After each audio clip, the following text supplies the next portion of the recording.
Hey everybody, it's episode 448 of PodQuest. Hey! It's Wednesday, March 15th, 2023. I am Chris. With me is Druten. Good job, Internet.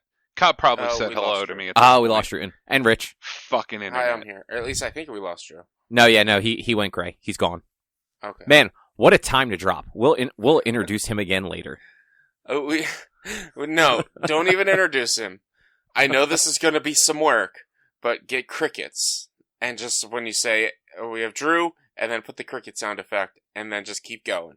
Hello. I'll consider it. Hey, Drew. Welcome back. Well, I was here the whole time. What are you talking about? We never lost him. Never. My internet never decided to die just at the most inopportune time. I don't know what you're talking about. We didn't just have a conversation about crickets being added or anything. No. Nope. It's just... Nope. Hello. Okay. See, now I'm just all out of whack. I don't know what's going on anymore. God, it's PodQuest episode 448.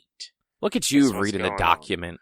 Yeah, today's Wednesday, March 15th, 2023. Which you already said, I think.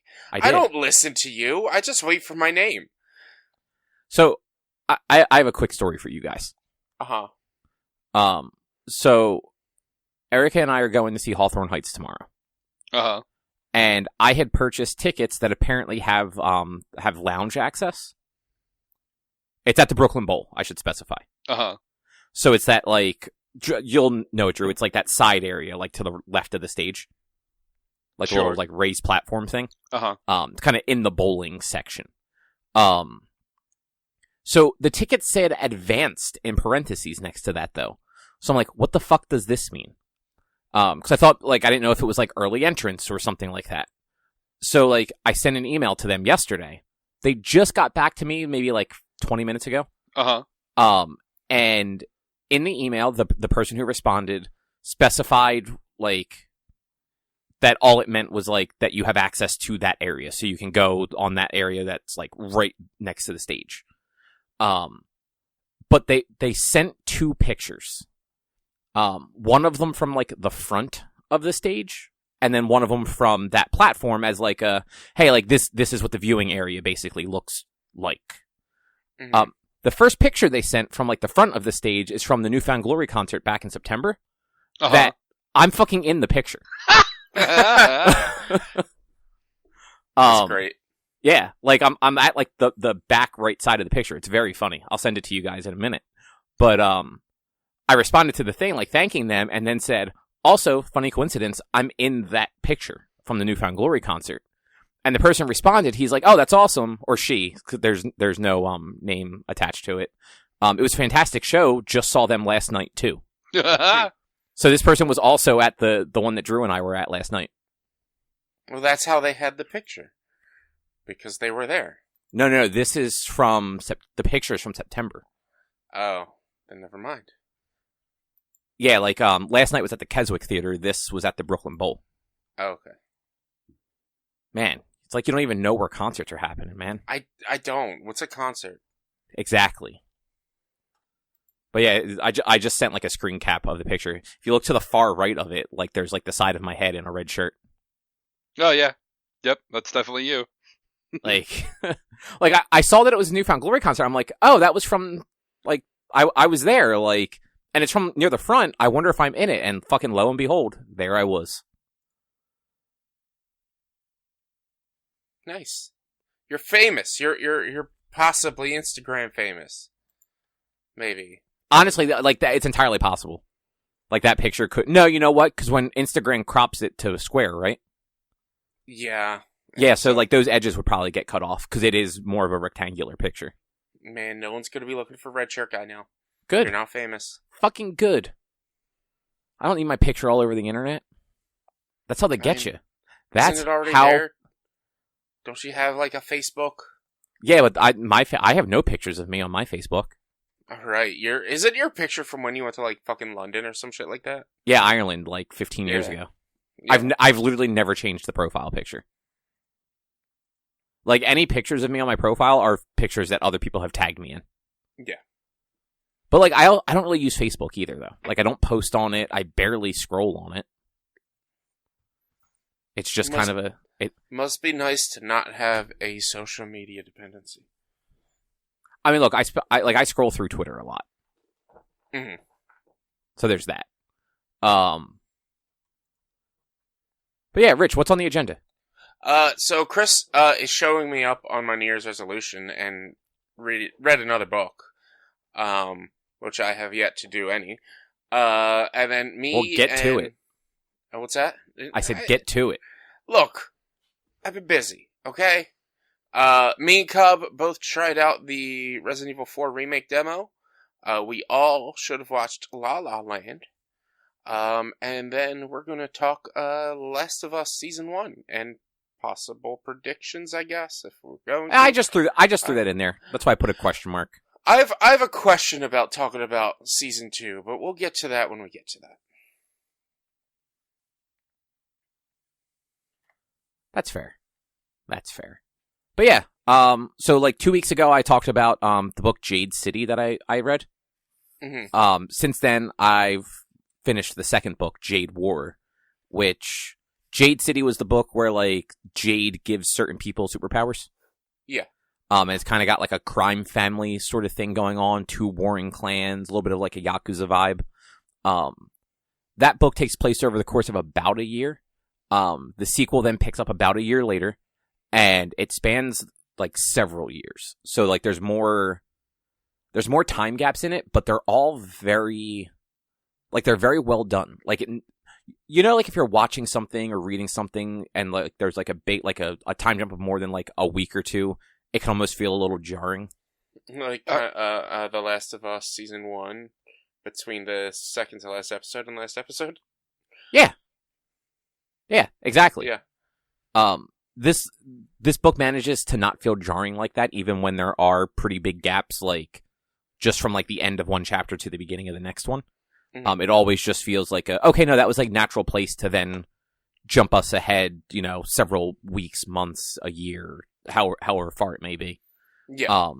I don't think it ever jumps as much as a year. I think it's always like with like a few weeks to a few months. But it took, so the second one, Jade War, takes what was kind of like a very self-contained, like everything basically happened in this one city on this one island nation. And it was basically just, it was 2 rival clans just having a turf war. And there were like assassination attempts against like people on each side. A lot of people died. But then, like, they kind of came to, like, it kind of just, like, they came to an agreement, more or less. And then in the second one, it opens up to more of almost like a Cold War, like, era thing, where it's no longer just this one small city on this one island. They're now dealing with, like this weird, like, geopolitical war stuff that's going on. Like, there are 2 nations that are literally going to war with each other. And both of these clans have kind of allied themselves with the opposing sides, but in different ways. The clan that you follow is trying to do, like, at least it comes across as, like, it's more, like, above board. Like, they're having, like, legitimate meetings where, like, their country's government is involved. Meanwhile, the other clan is, like, basically using the other country to produce a drug that allows just, like, your everyday person to use the magic jade and not fucking kill themselves because of it. Mm-hmm. So it was just this really nice natural progression of introduce like the world and the characters and the way things work in the first book, and then take it to a much larger scale in the second one. And throughout the second one, it flips back and forth between the members that are still in the main country, and then like an adoptive cousin who decided he didn't want to wear jade. He gets sent to like a European equivalent of a country, to like go to college and like study if he doesn't want to be like a warrior essentially. Okay. And so you get to see his perspective of going to a country that he knows nothing about, literally on the other side of the world. If you ever like the books have like maps in it, like the main island nation is called Kekon, and it looks like Tokyo, or it looks like Japan, and the main city is at like the same spot that Tokyo would be in Japan. Okay. And then this other nation is called Espenia, and it is like roughly where like your England would be. Mm-hmm. So like it's more or less that. Could also Espenia could also be like an American equivalent, just because like their map isn't one for one the U.S. Like it's not like the same like continents and everything. So it kind of depends like how you want to look at it and what the cultures look like. I always thought of them as more European because I was switching back and forth between the audiobook and the regular book. And in the audiobook, whenever the narrator was speaking as like one of those characters, they had like more of like a European-y accent than an American accent. But anyway, so he's on like the other side of the world, and you get to experience him like not understanding the culture of like another country, but then also kind of finding like a found family situation with like the other immigrants from his country that live in this country. He basically like finds like the Chinatown equivalent in like a major city there, and kind of becomes part of that community to the point where he feels almost like indebted to them, but can't help them directly, so he has to rely on like asking his family that sort of exiled him for help. Mm-hmm. And it's all just really, really interesting. I actually finished this book way quicker than I thought I would. It's fairly long, but it was just one of those, like, every chapter ended in a place where it's like, well, I just want to see what fucking happens next, so I would end up reading like 3 or 4 chapters instead of just like 1 or 2. That's always good when a book pulls you like that like you just keep reading because you're just like, I need to know more. Yeah, and both books did a wonderful thing where like no character is safe. Like there were a lot of deaths in both books that you wouldn't have expected from the beginning, and then there are other characters that you would expect to have died that didn't. Mm-hmm. So it's just like anyone can kind of die at any time. In the second book, there are a few deaths that were very sudden and unexpected, but had just... It was, like, emotionally, it was incredibly, like, just powerful. Because, like, you knew who that character was and what they meant to, like, everybody else. And even before the other characters found out, like, you knew exactly how certain people were going to respond to something like that. Mm-hmm. Because like one of the characters, I don't want to use names just because it would potentially spoil stuff for the first book if you know who's alive in the second one.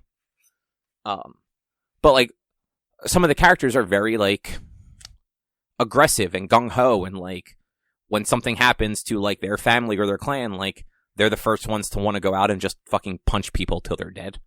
So like you kind of expect that from certain people, while others like, you know, they're going to have to find a way to, like, break the news to them without letting them get to that level of just, I'm going to go burn the fucking world down.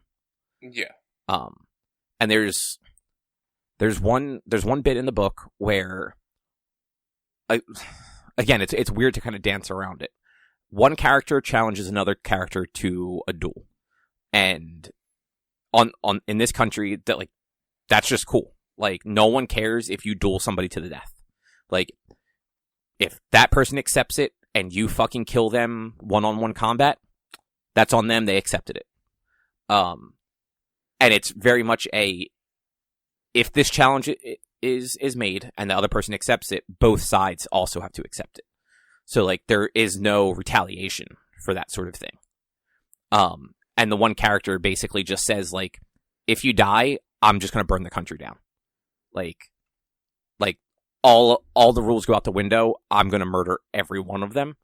And you know at that moment that he will 1,000% do it. Mm-hmm. And it was just really, really good. Like, just the whole thing. Nice. Sounds like a good book. It was. I would love it if this series, I still have one more book to go, but from what I hear, it is also very good. I'm taking a little break before starting that one. This series would be amazing in like the Arcane style, like an animated series like that. Yeah. or like live action. Like, I think the way that they do like magic with like the Jade stuff, very little of it is anything flashy. Like, the flashiest thing is probably they can do like deflections, so they can like essentially make like a force wave away from them and like use it to like deflect bullets or like throw knives or even like knock people and objects over and fling them away. People that are really skilled can even like take a knife thrown at them and like whip it around their body with this force and fling it back the other way. Mm-hmm. That's probably the flashiest thing they have. Everything else is like, you know, they're faster, they're stronger. They basically get like a spider sense or like a force sense. Like they can feel where other people are, and if they wear Jade, they can get like kind of their emotional core off of them. So like totally doable with like an actual live action cast on like an HBO or like an Amazon, like one of those companies that would just throw millions of dollars at like prestige television, and do like 8 to 10 episode seasons for, you know, 3 or 4 years. Yeah. So no Netflix, because it'll just get one season and not come back. It'll get one season. All of the special effects will look meh at best. And then, they will renew it for a second season, and then the week before it premieres, they'll cancel it. Yeah. But like HBO or Netflix, or I'm sorry, HBO or Amazon, like, it might take them a while to get shows out, but they will dump a budget into it if they think it's going to do well, and they will continue to dump that budget into it if it does even remotely well. Mm-hmm. Like, I think Amazon, they renewed that Wheel of Time. Was that they renewed Wheel of Time for a second season after like the first season. Like, no one seemed to really like it, but it just got a lot of viewership. So they're like, cool, we'll renew it for 2 more seasons, and like they'll come out someday. Yeah. But that's like a big fantasy thing with a ton of magic and stuff, so I imagine that just takes them a while to make. Yeah, all the CG and animation and whatnot for magic, yeah, that's going to take quite a while. Yeah, same thing with like the Lord of the Rings show that they did. Like, I'm sure that, like, if that got a second season, it's going to be a while. Yeah. But yeah, Jade War, really good book. Jade Legacy is the last one. I will probably read that sometime in April. Mm-hmm. Maybe sooner. Who knows? Maybe in April, Rich, you'll get around to World War Z or that other one. I forgot what the other one's called. Maybe. I've got so many books I want to read, so maybe.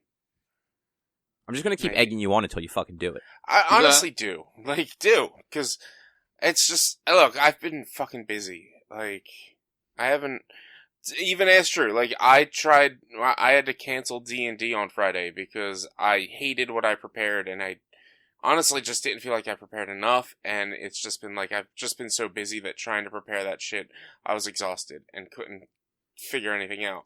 So instead, we did like, there's a browser site called, was it Board Game Arcade or something like that? Arena. And Drew, weren't you actually talking about this? Yeah. I think you talked about it on Saturday. Yeah, I'm pretty sure it was Saturday. We were talking about it. Because we played it on Friday, so. It was cool, but it was just like, I've been so busy and so exhausted that, like, I felt bad that we couldn't play D&D, but that's also why I haven't read. Like, I didn't relax on Saturday until about 9 o'clock. I was up and at 'em all day. That's a lot. The one I will throw this counter argument to you. When we started this fucking show, might have been before we actually started recording, you literally told us that you've been just staying up till 1 o'clock because you're not tired and you don't have anything else to do. Read a book. It'll make you sleepy. That's the thing. I'm not tired, but if I were to read a book, I'll be tired and fall asleep, probably while reading. And like, it's also like the idea of like, I've been up and at 'em all day. Like, so from 8 o'clock, clock into work, I'll do things, I'll work out, or I'll do work, I'll take care of Chase, I'll take him out for a walk, I'll do more work after lunch, I'll work out, I'll get a shower, I'll stream, and then 10 o'clock, 11 o'clock, I'm like, I'm exhausted. And I just want to veg out. And then I'm not really doing that because then I'm like trying to network and whatnot on Twitch with other streamers and talk with them and hang out on their streams until like 11:30ish. And then it's like, all right, well, let me like watch something. And then I'm watching TV for like an hour or two, but like 50-50 barely there, 50-50 falling asleep.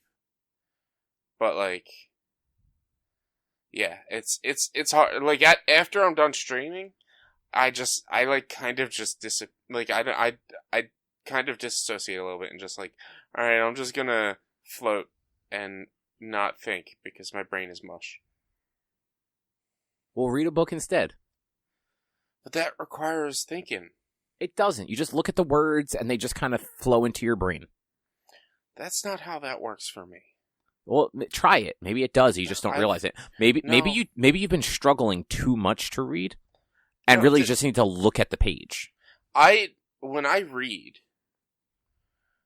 I actually have to. Sometimes it depends on how fast I'm reading. But if I'm reading both too slow or too fast, if I'm reading, I will occasionally read the same line 3 or 4 times, and will have to actually like read the line and then physically look to the next line and scroll all the way across to read the next line for a couple of lines before I get back into a rhythm of reading again. Like, I have to actually think about reading. Reading's not easy for me.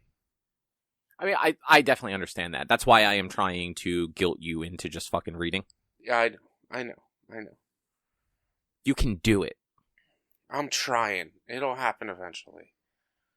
You know what? Hold on. You can't do it. You're terrible, and you'll never do it. Yeah, you're right. Useless. You're right. That's why it's not going to happen. Damn it! That's gonna have the opposite effect. Man, you're just the worst. Read a book so you can get better. I'll try. Drew, let's go in and we'll get Richie a self-help book. We'll get him a book on how to read. Self-help on how to read. There you go. It's a win-win. No, not like literally to teach you how to read, but like there are actually books out there to like help people with strategies to read more or to read better. Mm. Like basically like kind of like what you said, like you struggle with like focusing sometimes or you over-focus. Yeah. And then you end up having to reread like a line, a page, a paragraph. Yeah. There will be times that I'll read an entire page, and as I'm going to the next page, my brain is just blank, and I have to actually reread that page because I don't know what the fuck I just read. Mm-hmm. Yeah, so like I said it as a joke, but like there are tons of resources out there that like are meant to like give you tools to like basically break that habit. Mm-hmm. Yeah, trust. It really just needs to be practiced. Honestly, I have to practice reading. That's not true though. Like legitimately, like if you find yourself having to reread stuff, you might be reading wrong. Yeah. Like as weird as that sounds, like you're reading, but like you're doing it wrong. And like, because this has been something that like I've always lived with, and I thought like maybe other people were like this, and obviously other people aren't.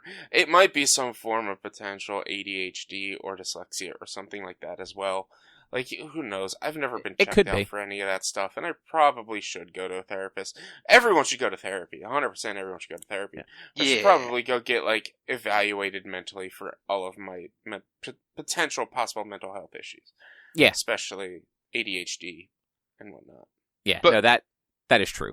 Like, not because you're a problem, but like, yes, like those are good things to do just for your own well-being. Yeah. But also, Richie, I totally do that shit when reading too, which is why I don't read much. It's like, oh, I just read 4 pages. Did I? I fucking remembered nothing. Let me go back and make sure I actually read those pages. Oh yeah, no, I did. Okay, I do remember reading this. Okay. Yeah. Meanwhile, like, I will put a book down for 2 years, come back, pick up on whatever page I was on, and just fucking keep going. See, and like we've also gone over this with the gaming as well. Yeah, like, if I put a game down for more than like 2 months, depending on the game, I have to replay the game. Yeah, and like again, I'm the opposite. Like, I will put a game down for years and then come back to it and just, unless it is so complex of a like system to play the game that I can't figure it out again, I'll just pick it up. I'll look at the controls and I'll just keep going from where I left off. Yeah. But like, because you do subtitled anime, I don't think it's dyslexia.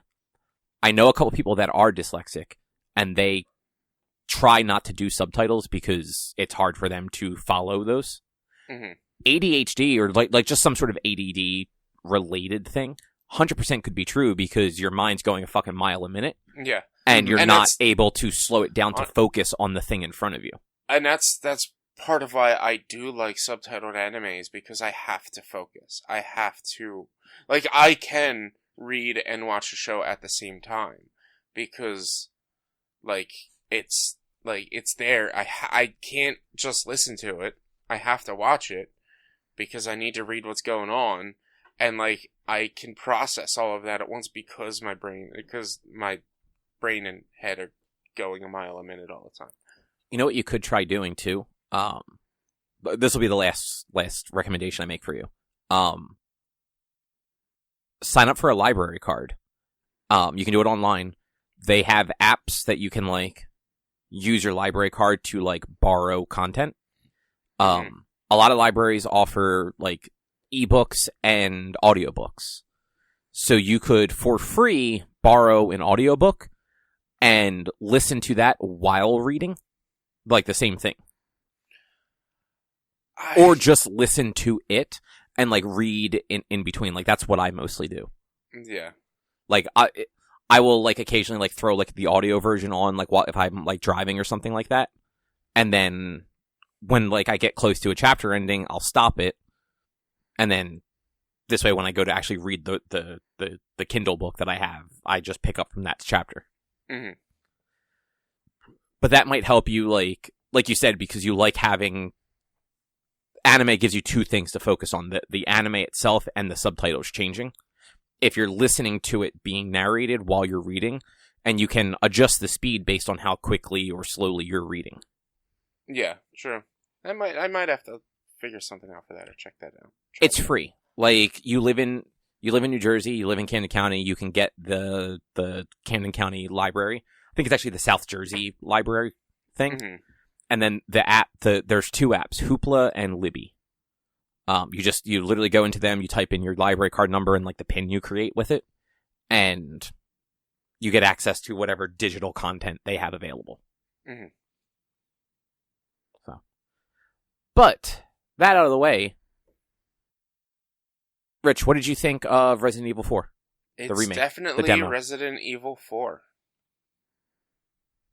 Yeah. Like, that is one thing I've been a little criticizing of watching some of like the trailers and whatnot.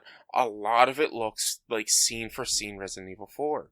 And like, I'm not saying it looks graphically bad. It's like it's up-resed, updated and whatnot, and blah blah blah. But it is, to me, it's kind of turning into a slight letdown because I literally just played Resident Evil 4. And I'm seeing all of these scenes and like, I recognize that. Whereas like, the remakes for Resident Evil 2 and 3, I've never played the original Nemesis, so like, I have no reference for that. But for Resident Evil 2, which I played a bunch when I was a kid, like, although it is built out similar, it has that new gameplay style. Whereas, to me, Resident Evil 4, I've been on the record saying I don't think needs a remake. I think it's perfectly fine the way it is. Like, it's playable everywhere because it's released on every fucking console since it's been out. It does not need a remake. But you know what? My argument to that, I said the same thing about The Last of Us when they did like The Last of Us PS5 remake. And I saw a bunch of people point out that these remakes aren't just like fidelity remakes. They also add like a bunch of accessibility stuff to it. whether it's like legitimate accessibility or just things that like modern games have that make the games more accessible, that Resident Evil 4 on any platform doesn't have, because everywhere it's ever been released, it is just released as like a port of the original. Like they might have like up-res the graphics a little bit, but there's nothing new about it. Mm-hmm. But I'll be 100% honest. They're not making these games for accessibility issues. They're not making these games so somebody who can't play games normally can play the game. They're making these games to make fucking money. Oh, 100%, but that's everybody. I know, but like yes, you can say, oh well, the good thing about these is that it's adding the accessibility options, and sure, yeah, you're right, it's adding accessibility options.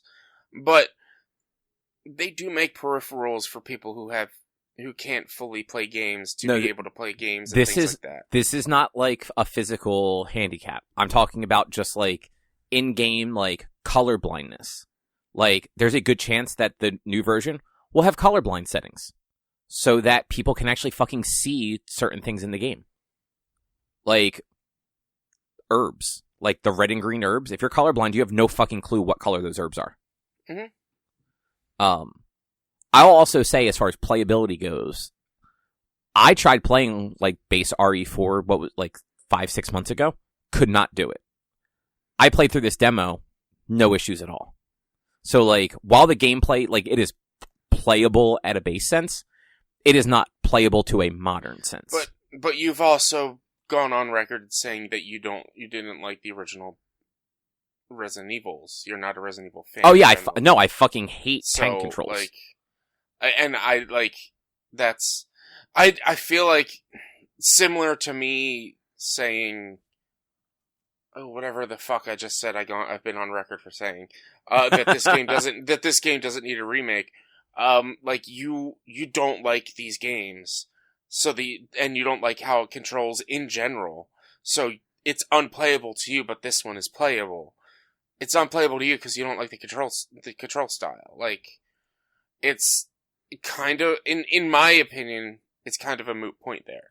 But somebody who has never played a game with tank controls is not going to be able to pick up a Resident Evil game and be able to play it.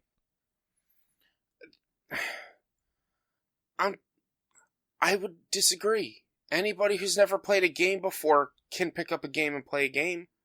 No, if they have spent their entire life playing like a younger person, my dad spent his entire life playing fucking Mario, and he's played fucking Uncharted. He's played all the Uncharteds. Like, you learn how to play a game. If you're that interested in the game, you'll learn how to play it.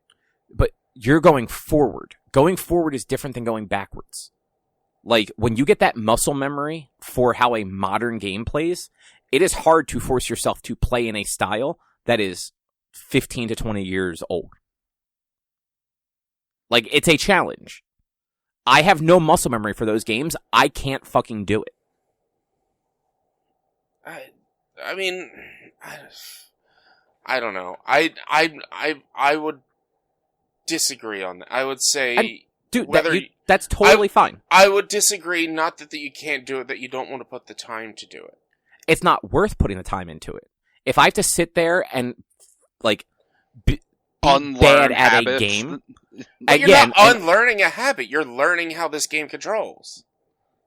But you are kind of unlearning habits at the same time because of the way modern games play. When you play any game with a vehicle in it, you have to learn how that vehicle controls. In every fucking game you play, you have to learn how the vehicle controls. No vehicle is the same between two different games. I'm not saying like Gran Turismo 1 and Gran Turismo 2. I'm saying like Halo, Warthog, and pick another war game with a fucking vehicle in it. They're probably way closer than you think. But you still have to figure out how it controls. You still have to figure out how it feels. You still have to learn that. But, like, the basic controls are still the same. Movement in a car is kind of always the same. I mean, maybe I'm different, because every time I turn on a game, I have to reintroduce myself on how to play it. Yeah, I don't. Like, I have that I have that like muscle memory for stuff. Like literally every time I turn on a game, I have to remember, all right, what does this button do? What does that button do? How does this work? How does that work? Man. Even a game that I'm consistently playing, like Tales of Arise, I have to, on Thursday, since I just played it on Tuesday, on Thursday, I am going to have to just re-remember how to control the game, how to play the game. That's fucking insane to me. I play so many different fucking games with so many different control styles. Every time I go into playing Apex, I forget how to play for a second. I have to relearn how to play. I haven't played Counter-Strike in like 3 years. But you have 37,000 hours in it. That doesn't equate. But I'm not saying that like, oh, I have to sit there and WSA and D is move up, down, left, and right, and moving my mouse is moving my mouse and looking around. But it's reorienting myself with how the game feels and controls. Every game I play, every time I play, I do have to give myself that reorientation. So you're not relearning the controls. Like, you know what button jumps, what button reloads. It's more of a, you don't remember like how the gun feels, how the turning feels, like how the strafing feels, like that sort of thing. Mostly, like, yeah, I like using Apex as an example. Using Apex, every time I go into Apex, yes, I know left click is shoot, right click is ADS, and my buttons on my mouse do what they do, and well, I know all the buttons, but I still have to remember how to play. And I still have to think about how to play and where to put my hands and where to put things, and I'm like, it's not just immediate muscle memory, because I played Apex yesterday for the first time in like 3 weeks. I had to reorient myself on how to play and how things work and how to control things and how to do things. And I used to play a different game every day. And so every day was a new control scheme that I had to remember what it was. It takes me at least a half hour to relearn how to play Sea of Thieves every time I play that. Even though I only play it like once a month, I have to relearn how to play that every time I jump in. Like, even Sons of the Forest, I could probably jump onto Sons of the Forest. It'd still take me about 5-10 minutes to remember the button schemes and where to move, how to do different things. Like, I have to reorient myself with every game I play every time I turn it on. So it's not, for me, jumping back in time playing an older game that I haven't played it before. I have to orient myself with the controls already. So you know what? For you, that actually makes that makes a ton more sense. I don't do that at all. Like, I mean, it's kind of like what we were saying before, where, you know, if you don't play a game for a while, a lot of times for you, it is just easier to just start over rather than try and reacclimate yourself to wherever you left off. Whereas for me, like, I have jumped into games after not touching them for 2 or 3 years. I've done it with Horizon Zero Dawn like 4 times. Like, I got that game when it launched, and I've never restarted it. Whenever I feel like playing it, I just kind of jump into it and start playing. And like, there are a few things where like I forget that you can do them, and eventually I'm like, there's a way to do this thing, and I just look at the fucking the instructions in the game to see what like the buttons are again, for that particular thing. But your general mechanics, like, and that's kind of the thing I was trying to make a point of before. Since, I guess, like, Uncharted 2 is kind of where a lot of, like, the third-person stuff, at least, like, the third-person exploration games, like your Uncharted's, your Tomb Raiders, your Horizons, like, all those, like, stupid fucking games, they all basically have the same controls at this point. They might swap something here and there, like, make, like, you know, different things on the bumpers, different things on the face buttons, but for the most part, you know, left trigger, aim down sights, right trigger fires. Right trigger without left trigger, you're just firing at the hip, it's less accurate. Run off of a ledge, you're going to jump and try and grab whatever's white in front of you. If you don't see white, you probably shouldn't jump off that ledge. And then a lot of games just have like the quick, not the quick time events. Like, I'm just to use Uncharted as an example, you know, like when in, I think it was 4, when you have the grappling hook, and you'll look up and like a piece of wood will have the white wrapped around it, and then it'll get like the triangle icon because you're meant to just hit triangle and you'll throw the grappling hook up to it. Mm-hmm. Yeah. It'll have those things. I don't know what that's actually called. On-screen prompts, I guess. Yeah. Whereas, like, there's an era from, like, PS, like, so, like, 95 to, like, 2008, 9, where just games in general, like third-person, three-dimensional games were just all over the fucking place on playability. Because you had, like, original PlayStation stuff, like your original Resident Evils that existed pre-Dual Stick, or DualShock, sorry. So, like, those games had to be playable on a base PlayStation controller, so they had to do tank controls. That was the only way to move in that space. Or, like, N64, where, like, it had an analog stick, so you were more free to move, but you didn't really have great camera control, like in Mario 64. Like, you had the C buttons that would, like, turn it to an extent, but it had, like, a hard stop. You couldn't, unless you put it into that one mode that just made it free, you couldn't spin it around Mario. And as soon as you turned that off, it went back to being, like, a semi-lock position behind you. Ish. And so, like, for me, going back to games in that era, because I just have muscle memory for how games feel in the last 15 years, I can't do it. Like, it takes me longer than I think is worthwhile for the particular game. So, like, for me, to be fair, I am not buying the Resident Evil 4 remake anytime soon. Maybe if it goes on a good sale, I'll get it. But, like, I'm not going to play the original one 100%. Like, I tried it. It's not worth the effort when I have other stuff to play. This one, no effort to play it other than the effort while playing it because I'm bad at it. And we can talk about that more in a minute. Like, I'm really fucking bad at it. Well, and that's the other thing about the Resident Evil 4 remake is people I've again have said on this podcast, it's not the best game. It's not the best Resident Evil game. I can pull up my power ranking for it, and I think I put Resident Evil 6 at a higher positioning because that was a more enjoyable game. Where is my rankings? But we just went over you're broken, so we can't trust this anymore. Resident Evil 6 was more enjoyable. It had a better story. Where is it at? But the president's daughter has been kidnapped. I put Resident Evil 4 literally in 9 games in like seventh place.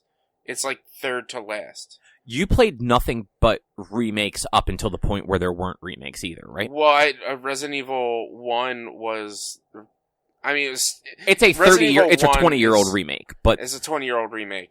2 and 3 were the remakes of the original, were the remake versions and not the original versions. And then 4 through 7 were the original versions because, 4 was whatever ported version that PC has. And 5 was that wonderful experience with games for Windows. That doesn't fucking need it anymore. Yes, as you found out, it does. They literally updated it. Oh, did they really? They literally updated Resident Evil 5 like 2 weeks ago to not need that anymore. That's so good. But yeah, no. At least that was 6 months later. Resident Evil 5, November. Resident Evil 5 was the absolute worst. Resident Evil 0 was second worst. And Resident Evil 4 was like, honestly, Resident Evil 4 and 6 was more enjoyable, but 4 was just, I don't know. I had problems with 4 with the fact that it wasn't spooky, that it wasn't, like, there was no little tense. It wasn't very tense, it wasn't spooky, it wasn't scary. You had to deal with fucking Ashley the entire time. And most of the game felt like an arena shooter, and, like, the story wasn't really there. And people are going to find out that they hold Resident Evil 4 in such a high regard. They're gonna play this game, and it's gonna be the same. And you know what? People may still, like, the people that have played the demo that I've, like, heard talk about it, still think it's really good. So, like, but to be fair, like, very few of those people played all 9, because you played 0 also, all 9 Resident Evils back to back over the course of 30 days. Yeah. Like, sure, they may have played the more recent ones, and they probably even played the remakes, but they're not going to have had played those leading into 4 remake, nor have they probably played 2 remake, or I'm sorry, 4 base in like any sort of recent time. And don't get me wrong, what I'm saying about this game, how I don't think it needs a remake, that it very much feels like Resident Evil 4, I'm not saying it's bad. It sounds like I'm not saying that this version is bad. I just don't think it's necessary, and I don't think it's going to enhance the Resident Evil 4 experience. Resident Evil 2 and 3 remakes enhance the experience tenfold. This isn't going to do much because people hold 4 in such high regard. We had this argument with Eric. It's such a good game because it created the third-person camera and blah, blah, blah, and this or whatever. It's all there now. So what is going to be groundbreaking about this game that people hold to such a high regard, and they're going to sit here and play it and realize that all of the stuff that they claim they hated about this game or don't remember, frickin' QTEs, aren't going to be in it, and the game's not going to be as good. But what if it's better? I hope it is. You don't sound like you do. I think you want it to fail. No, I 100% hope it's better. I 100% hope it is better than Resident Evil 4. I hope it, or at least as good as Resident Evil 4. I just have zero faith in it. So you want it to be as good as a game you think is bad? I want it to be as good.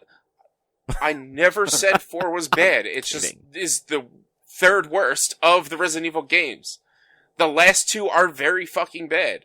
This one is where it barely starts to better be good. Than them. No. See, that's the thing. We're talking about a ranking of 9 games in a series, and comparing how can the third to last one in the ranking still be good. It's because it's compared to these 9. All right, not so compared to itself. So let's look at it this way. If you had to rank this game based on the Fast and Furious franchise, considering they both currently have 9 entries. 9 entries that you have played. We're not counting like Code Veronica and stuff like that. What would be the equivalent Fast and Furious movie to Resident Evil 4? I don't know, man. I don't know. Are they in Spain in any of them? Probably. I think 6. Whichever one they're in Spain in, maybe, I guess. I don't know. You can't compare those two. They're 2 great series. That's why you compare them. They kind of correlate one for one. Like, Leon is basically Paul Walker. Claire is Vin Diesel. Chris is Vin Diesel. Fucking saw Chris in Resident Evil 7 and 8. That's fair. So in that case, then Claire would be Jordana Brewster, and Jill would be Gina Rodriguez. Yes. See? They're exactly the same. But I don't know, man. The gameplay, they added a crouch feature, which, alright, cool, we can get a stealth, which you're able to get stealth kills, which is pretty cool. That wasn't in Resident Evil 4, that wasn't in any of the other remakes, but I thought the controls were clunkier in this than they were in 2 and 3 remake. And I don't think it's going to be as good as people want it to be. I don't. Which, like, that's valid. Like, what did you think of the demo, though? I thought the demo was fine. It played just like Resident Evil 2 and 3. Is very dark. It was very atmospheric. It was difficult. Some of the enemies really did hurt when they hit you. But the game has the part of the demo was not in the original game. Once you leave the first house, which the first house is even bigger than it was in Resident Evil 4. Once you leave the first house, you go right into the village.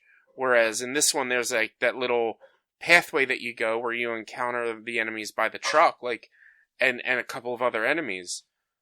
that wasn't in the original game, but I could tell where all the enemies were because I could hear them, because they're not quiet. And that's what, like, kind of breaks the atmosphere. And the scariness is, like, the zombies would be quiet until you find them.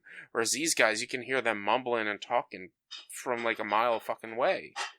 And you could find them easily. And so, like, that was...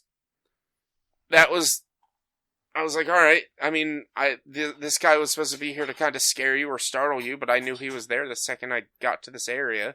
And then when you get into the village itself, it was the village. Like, from someone who just played the game back in October, I knew where to go to get the shotgun to help fend off fighting all these enemies. I knew that I could kick the ladders down and everything else. Like, it was Resident Evil 4. And it doesn't feel like they're doing anything special with it. Yeah, which I have not played Resident Evil 4 in recent time. So I thought it was good. I was very bad at it. I died a lot. Mm-hmm. I did not remember how the fucking village fight was supposed to go, even a little bit. Actually didn't realize there was a fucking shotgun in the village at all. Yeah. Until like I watched a video afterwards to see like how it should have been played. And like they grabbed a shotgun. I'm like, oh. Yeah, there's a door that if you go through, he'll close the door behind him and has a little quick cutscene, and you have enough time to collect all the items in the first floor, go upstairs, get the shotgun, and then fight the enemies. But the thing about the village scene is you don't even have to kill anything in that scene. You just have to run around for about 5 minutes. I didn't remember that either. So like the first time I was doing it, I tried to just sneak around them. Mm-hmm. And I eventually got caught and like ended up on like the path to the exit essentially. Yeah. And I was just there and I was just trying to slowly like shoot people and like grab ammo and reload, and there was just that never-ending flood of them slowly coming at me. And then the chainsaw guy showed up from behind. Yeah. And I was just stuck there. I managed to like get away a little bit. And then like I restarted it and I didn't do that time, but I still thought that like sneaking was the way to go. And really it's not. Like you kind of have to get caught so that like the game triggers so that it will move on. Yeah. And that's again, that was my other problem with the game. It feels like it's an arena shooter. None of it is like when you play through Resident Evil 1 through 3, you don't have to kill everything. You don't have to stop every enemy. And they, especially in the remakes, but in all of them, they promote, like, you know, avoid some of these zombies. In Resident Evil 1, they incorporate the Scarlet zombies, where if you kill them and don't burn them, they can come back alive and be stronger and harder. So, like, that is a level of fear and strategy. Whereas in this game, my biggest problem with Resident Evil 4 is you go, you kill everything, and then you go to the next room and you kill everything. And there's no like fear in it. It's just that was 5 and 6 too, wasn't it? I never played 6, but I feel like that's what 5 was for the most part. I mean, yeah.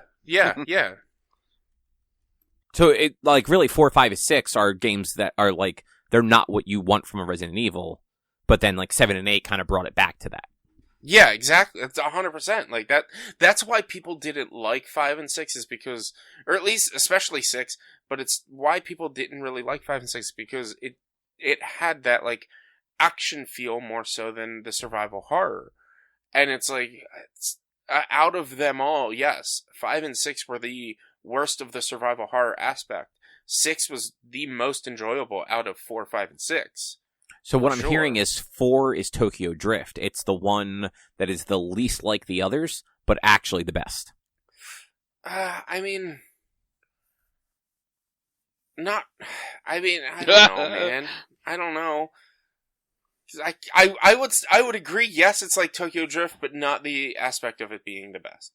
But Tokyo Drift is definitively the best of the Fast and Furious. But also, it's not the least like the others because it influenced the others in being that feel of arena fighter type thing. And Tokyo Drift influenced the following games by just being better.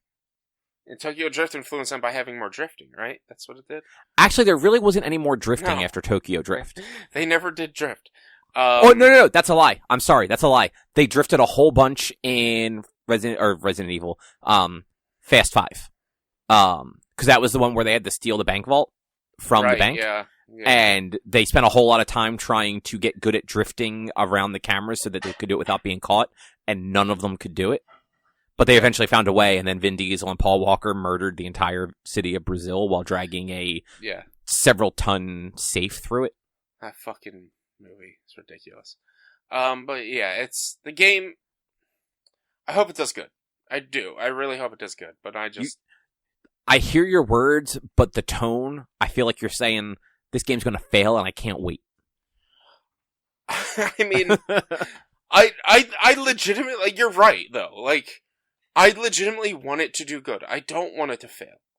But I feel like it's going to. I feel like people are going to turn around and play this game, and it's going to be more of Resident Evil 2 and 3 remakes with the arena style and the increased health of zombies and potential lack of equipment. Who knows? If they kept the same, like, sort of item style that they did in Resident Evil 4, then you never have to worry about running out of ammo ever in this game. Because that was the, in my opinion, another worst, I keep saying the worst part for Resident Evil 4, but another issue at Resident Evil 4 is the way they built, like, the loot system, since the loot isn't limited, and, like, you can't just, in Resident Evil 1, 2, and 3, the pistol ammo is always at that spot, or the whatever ammo is always there. In 4, since they added, like, breaking the boxes and things like that, and like, this whole, like, loot system where enemies will drop stuff, the game will always make sure you have just enough ammo. So you cannot have too much ammo, but you will never run out of ammo. Or if you Which was super helpful to me when I fucked up real bad in the demo. Or you will run out of ammo, but the next time you kill an enemy, you will get that ammo that you need. So, like, that, to me, it takes away some of the tenseness of, like, I have to manage my ammo. Turning it into an arena shooter makes it worse, because it's like, oh, I'm not a survival horror anymore. I have to kill everything. I'm not really having to worry about managing my ammo, because the enemies are dropping the loot to give me the weapons and items I probably need anyway. So let's just kill everything with headshots and do our best. But you know what? Shooting them in the head doesn't kill them. It kills them faster. You just have to do multiple shots to the head. Yeah, I mean, that's true. Until their heads explode. They fucking wiggle too much, and it's a pain in the ass. Yeah. Like I said, the controls, to me, felt clunkier in this one. They're definitely, like, that the game definitely does not have, like, an aim assist, which is nice, because so many games, like, put that on console. So many games put the aim assist on that, like, you don't really have to be good at aiming. But I agree, like, I felt like the aiming was just a little too jittery, especially for how the enemies move. I thought it was too stiff. But I didn't really mess with settings or anything like that. Neither did I. The base settings, how they were, I thought they were too stiff. I couldn't get the precision aiming in on. I was using controller. I wasn't using mouse and keys. Stiff is actually a better word. That, like, I was thinking jittery as in, like, you move left and it kind of jumps too far left. Like, you couldn't get, like, basically precision like you'd be able to do with a mouse that oftentimes with, like, good sensitivity, like, you can get with a controller stick. Yeah. But yeah, that's my thoughts on the RE4 remake. Like, I thought it was fun. Yeah, I mean, it's building RE4 off of the Resident Evil engine, or the new engine. What is the engine called? Isn't it called Biohazard or something like that? It's called. I don't know, but it's running this game off of, I believe, the engine that the last 4 came out off of. I'm not 100% sure, but like it is being built off of similar. Oh, it's literally called RE Engine. Yeah, I thought it was, but I was second guessing myself. I think it's being built off of the RE engine. They're using the basis of Resident Evil 2 and 3 remakes. Those are fun games. This is going to be fun to play, but it's going to get repetitive and boring because it's going to be the same thing over and over and over. Yeah, I mean, I mean, in fairness, that is my opinion of all Resident Evil games. But I mean, there's the difference in like between Resident Evil 1 and 2, and I wish I had a good reference for Resident Evil 3 besides just the remake. I wish I'd played the original Nemesis. But like Resident Evil 1 and 2, it was the backtracking and this puzzle solving and collecting these items to get this to figure out how to get these puzzles to get extra items. It wasn't always just to advance the story. It was getting additional items, additional ammo, additional whatnot. Like there was always like the backtracking is and trying to solve the things is what brings, in my opinion, Resident Evil 1 and Resident Evil 2 to the limelight of like good games, is because like there's always a secret behind the wall. Like there's always a secret that you have to go back to or try to figure out. And Resident Evil 1 for sure, especially when they added the remake and the Crimson Furies, that was even harder because it's like, all right, well, I can't kill this zombie, or if I do, I have to burn him, but I'm out of fuel. So now like it's the strategy aspect of the survival horror of what's worth killing and what's not, what rooms can I go into, and like the backtracking of, is it worth going and checking to see what item I'm going to get from this? Like that was always what brought Resident Evil 1 and 2 up. Resident Evil 4, there's no fucking puzzles. There's zero puzzles. Puzzles are the friends you made along the way. No, because Ashley sucks.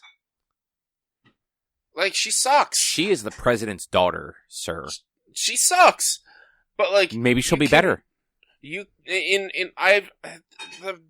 fucking worst thing. Like, there's a castle in Resident Evil 4 that you go through, and you go straight through. You go to straight line up, and then it circles you around, and then keeps going up to find a key, to find like 3 emblems or 3 pieces of an emblem. And as long as you keep moving forward, you find these 3 emblems to return back to a spot and place these emblems to open a door. Once you find all 3 emblems, there's a magical roller coaster on this fucking castle that brings you to the front of the roller coaster, the front of the castle. Hey, let's look at it this way. Let's just be happy with what we got for a second. At least this game had evil in it. That was, it was resident, I guess. Like, they were residents of that village. Nothing but puzzles is in the title. We had 3 Tomb Raider games with no tombs to raid. Yeah. I mean, there's a reason I never played the third of the Tomb Raider games. The best of the 3? I hated the first 2. I thought you did. You did hate them. I hated the second one. I thought the first one was fine. I didn't think it was like I thought it was. I didn't think it was as good as people were saying it was. I played it. I was like, all right, well, this is just all right. It is what it is. It's not that great. I liked the first one. I enjoyed the second one. The third one, not so much. I hated the second one. That was the first game that I stopped playing straight up because I was like, this is bad. This is not fun. And then I jumped into it, a year later, I'm like, fuck, I'm not even going to try going through it again. I'm just going to read about what I missed, or what I've forgotten, and just beat it, because I had an hour left, and I beat it. And I was like, this wasn't worth it. It really wasn't. Yeah, that doesn't sound like a good time. But anything else you want to say before we move on? No, let's move on. We spent enough time on Resident Evil. All right, so time for book club. We watched La La Land? Yes, we did. Yeah. Totally, definitely didn't watch it while working today. I mean, I definitely I was going to say, pretty sure Richie did too. I 100% watched it while working today. I watched it on Sunday. I meant to watch it. I wanted to watch it on Saturday, but like I said, I was just too busy. And by the time I was done with everything, I was like, all right, I gotta not watch something that I have to pay attention to. And then daylight savings time has really fucked me up the rest of the week. Always complain about the daylight savings time, but it's saving you time, motherfucker. No, it's not. I lost an hour. You're gonna get it back in October. No, because they're probably gonna cancel it by then. That's fine. Then you won't know what you don't have. Exactly. We don't need it. I don't need this daylight savings bullshit. Well, that's why they're canceling it. But I absolutely enjoyed this movie. I thought it was super fun. I really liked the music. And it felt to me that the music was a character in and of itself.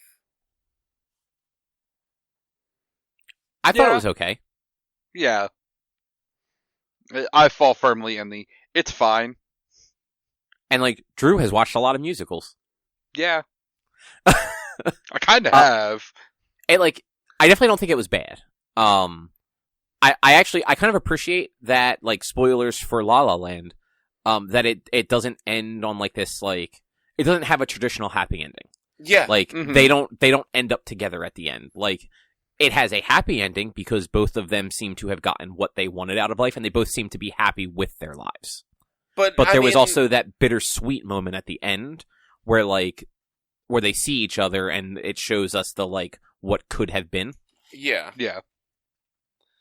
I mean that like she did smile as she was leaving the club at the end, and he did a little bit too. And he did too. But like, is she really was seeing him again something that's going to spark in her that, like, oh, I told this guy I was always going to love him, and I always do love him, and now that she knows that he has his own club and he's actually successful, like, and not saying that she was only being with him to make him successful or whatever, but, like, I don't know. It did have that happy ending, and it was a good show to show that even though it was a romance movie, the romance wasn't necessarily the main focal point, and it was, like, maybe the romance was them and their careers as well, and less about them as a couple, but, like, at the very end, she was startled, and she was like, oh my god, it's him. Does she want him back? Does she want to go get him back? That's the question. Like, see, I didn't get that feeling from it at all. Like, there was definitely a little bit of, like, wistful thinking, but like, you could tell, like at the end when they both smiled, like, they are both content with their lives and where they're at, and, like, they don't need to relive, like, what wasn't really even that long of a relationship. No, it wasn't. It was only like a couple of, like, 6 months tops, probably. I mean, it was over the course of a full year. So, like their, like, the build up and then collapse of it was over the course of a full year. Mm-hmm.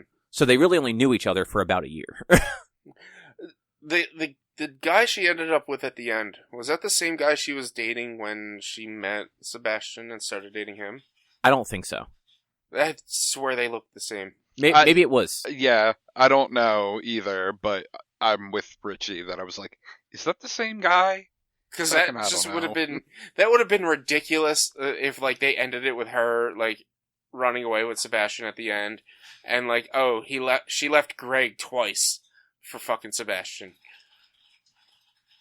I mean, it is Ryan Gosling. It is Ryan Gosling. You're right. And I will say, like, if nothing else, and, like, I thought this about the other movie we were talking about last week, with the two of them, like, Emma Stone and Ryan Gosling, they work very well together. Yes, they do. They absolutely do. They're both great actors and actresses. They're really good at their craft, and I had a lot of fun. I thought the music was super good. Like, not necessarily like the actual musical numbers, but just the music in general. They, like, the mix between, like, jazz and, like, more contemporary music and whatnot as well. Like, the jazz was super funky and super cool. See, I don't like jazz, so I didn't dislike any of it. It was very good music, but, like, I genuinely don't like jazz. So, like, for me, a lot of that just did not hit at all. Mm-hmm. But John Legend was in it. John Legend was in it. I did not know he was in it, so I was like, oh wow, is that John Legend? I'd look it up real quick. That was an interesting, like, little take on his story where, like, he wanted to be in a jazz band and turned out to be, like, a modern jazz band with all the electric synths and shit like that, and I was like, oh wow, he's not actually. I was in the same boat as Mia, where I'm like, he's not actually doing what he wants to do and playing the music he wants to play. Yeah, he's doing the thing that he thinks he needs to do. He's doing the thing that he thinks she wants him to do. And that is the biggest, like, flaw in the story for me is he hears her on the phone with her mom, and he thinks that this was she wants me to get a steady job and to be able to pay for things and be successful, because of how she's talking to her mom. But instead of, like, talking to her about it, he just makes this choice of, like, this is what she wants, so I'm gonna do it. You've only been together for, like, 4 months. Like, no one's gonna run your life after 4 months. You do what you want to do until, like, you're fucking married, and then you make that decision together. Like, I don't know. That was weird. I was like, why is he making it seem like he made these choices for her? When, like, maybe he did, but I feel like he mostly just made them for himself. I think it was a little bit of both, but it was easier to say that it was for her. Yeah. Because he didn't really, like, he needed to do it because, like, that was the only way he was going to get anywhere, but he didn't want to do it. Yeah, and that's I think why he blames her is, like, he was like, oh, well, this is what you wanted, and she's like, no, I never said that. I just asked why you weren't doing it. And it's like, she's right. Like, she never said work with him. She just asked why you weren't working with him. And, like, he took that as, like, this is what I have to do. And so it was just, to me, it was like a little bit of I feel like Sebastian had a decent amount of character flaws. More than Mia, in my opinion. Yes, they both had some flaws. I feel like Sebastian was a more flawed character than Mia was. I mean, he definitely had, like, a certain attitude about things, which you saw right at the beginning when he was playing the Christmas songs, and, like, he was told explicitly to just play the Christmas songs, and then he got bored, so he just did what he wanted, and then felt like acted like the victim when he got fired for it. Yeah, exactly.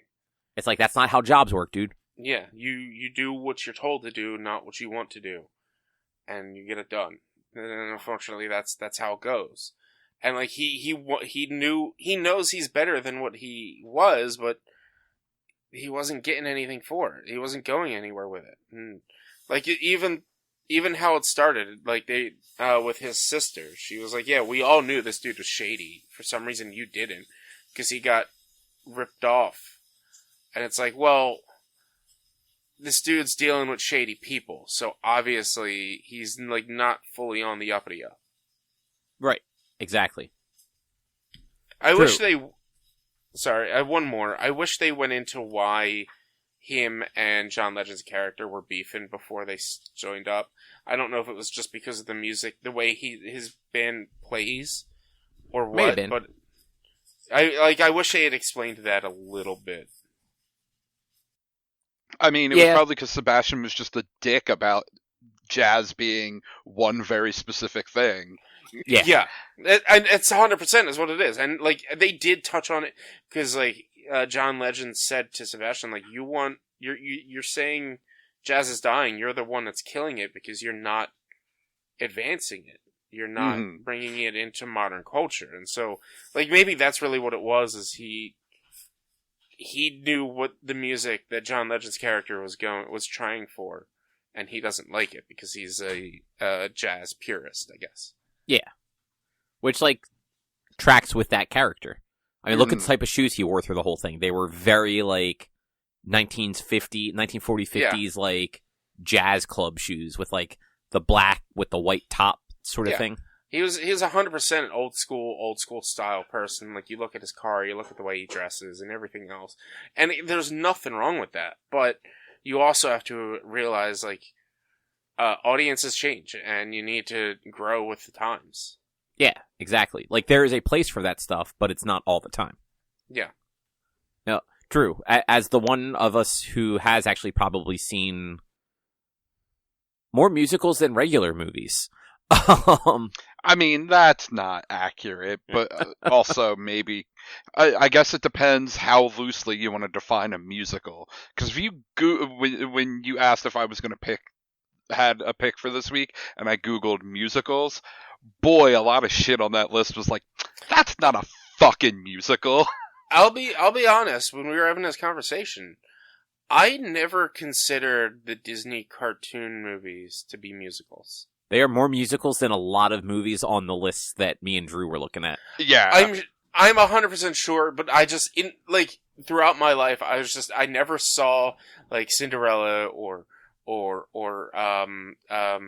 fucking Little Mermaid, and was like, oh, this is I never thought of it as a musical. So the funny thing is, not like when you go back to like Cinderella, Sleeping Beauty, like they had songs, but like the musical part of it was not as ingrained. But fucking Little Mermaid, that movie tells a third of its story through fucking song. Yeah. I mean, essentially the main plot point is that Ariel can sing. Yeah. But like you figure like Part of This World, Kiss the Girl, that one Ursula song, Pretty Little Thing. No, that's not right. Couldn't tell you. It's something like that. I know what you're talking about. Yeah, fuck. Oh well, it's not the big, but like you get the point, and like the whole movie, like the part of your world like humming is like the thing in the background, like that is peak musical, and like it's from like that era of Disney through basically now when Disney does their own actual movies and not Pixar, like. They're very much in line with musicals, even like the ones that you wouldn't expect to be, like Tarzan and Mulan, like still like leaning into the musical bit of it. But I was going to ask Drew a question and totally forgot about it. Something about me having watched more musicals than normal movies. Oh, right. Being the leading expert in musicals. So, like, how would you rate this as far as, like, musicals go? Because I feel like there weren't really that many, like, musical numbers in it. Like, there was really only a few. Yeah, I'd say this skews more towards standard movie that happens to have songs in it than, like, a musical on that scale. Like, it's almost more like an early Disney movie versus, like, a Aladdin, let's say. Okay. Because, yeah, there's, like, what? Like, kind of 3 song and dance numbers, and the one's, like, the very end. Maybe 4. Like, there's the very beginning. Yeah. Which, like, that opening, I'm just like, oh, it's going to be that kind of movie, and then it wasn't. No. Yeah. It definitely leans into that, and then goes, oh, no. There just happens to be, like, 2 others. Yeah, 'cause it's that one, the one with Emma Stone and Ryan Gosling, like the one that everyone knows just from the trailers. When they're leaving the one party, right? Like, yeah. And so, the end one with Emma Stone, but I thought there was one more, like, in the middle. So, according to HollywoodReporter.com, using the soundtrack listing and disregarding reprises and instrumental only, there are 6 unique numbers in La La Land. Whether or not they are all song and dance is a different story. Some of them might just be song, or some of them might be song with montage, because they had a good number of, like, montagey things in it. There's also the bits where, like they go to the jazz clubs, and there's legitimate music playing throughout them when they're not talking. That wouldn't be considered a number, for sure. That definitely no, well. They played Iran. They did. Like, you know, there was some music in this book. Or movie. Well, I want to have a book with some music. Flip every page, and it just gives you the music that you're supposed to feel during reading that page. You just go buy a bunch of greeting cards. Sure, that works. But anything else either you want to say about La La Land? I thought, like, the dance numbers are really good. I really like the choreography. Yeah, they did a good job with that stuff. The one that made there were 2 things that like kind of made me laugh. The first thing was during the first number when they're on the highway. I guess I don't understand LA highway hierarchy, because there were a divided highway both going the same direction.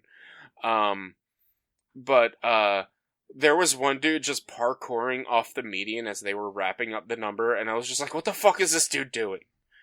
I don't know if you guys took note, but as they're like doing the big outro of like the first number, and they're all on top of the cars with their hands out, and they're doing whatever they're doing. There's one dude, I think he was like wearing either like teal or blue or green or something, and he's just parkouring left and right off of the median. And I was just like, caught that. Go watch it. Just watch the first number. It's near the end of the first number, and it's just, to me, he would like sit up, circle. He would sit up, spin around, land, run across to the next car, and then get to the median again, spin up, circle. It made me laugh. I was like, what the fuck is this? But this is great. And then the other one I texted to you guys. Emma Stone's character Mia, she's an actress. She's trying to be an actress, and she's auditioning. And one of the scenes, she has to be she's teaching like like at an underprivileged school, and the person responds to her, like the person she's interviewing with responds to her, Miss So and So, you be tripping, and she just says, "No, Jamal, you be tripping," and that just made me laugh. I was like, this is the best line ever. I need to see this fake movie that they're making now. That part was actually funny. Yeah. Yeah. Drew, anything else you want to say about it? No, I don't think so. All right. Well, in that case, what is your pick for the next book club? Since it actually fit pretty well with me recently just randomly watching Defunct Land's biography of Jim Henson, we'll watch the original Muppet Movie, because I don't think I've ever seen it. It's technically a musical, and maybe a rom-com. What is that on? Disney Plus. I'd say it is both. I mean, that is where Rainbow Connection comes from. It's my favorite song from Muppets. And I mean, I've never even seen it, the original. I feel like every Muppet movie is a little bit of a rom-com because of the will they, won't they of Kermit and Miss Piggy. Right, exactly. So yeah, no, I think that fits that. You get points for getting all the genres. Quick question. Is the Jason Segel Muppets on Disney as well? I think so. They own the Muppets. That one. So... Yeah, I know Disney owns the Henson stuff. Which apparently Jim Henson's family thinks him selling to Disney might have been part of the reason he fucking died. Oh boy. He kinda apparently super regretted making that sale after the fact. Go watch the Defunct Land documentary about Jim Henson. It's really good. It does. The 2011 one is on there also, so I'm definitely gonna watch that.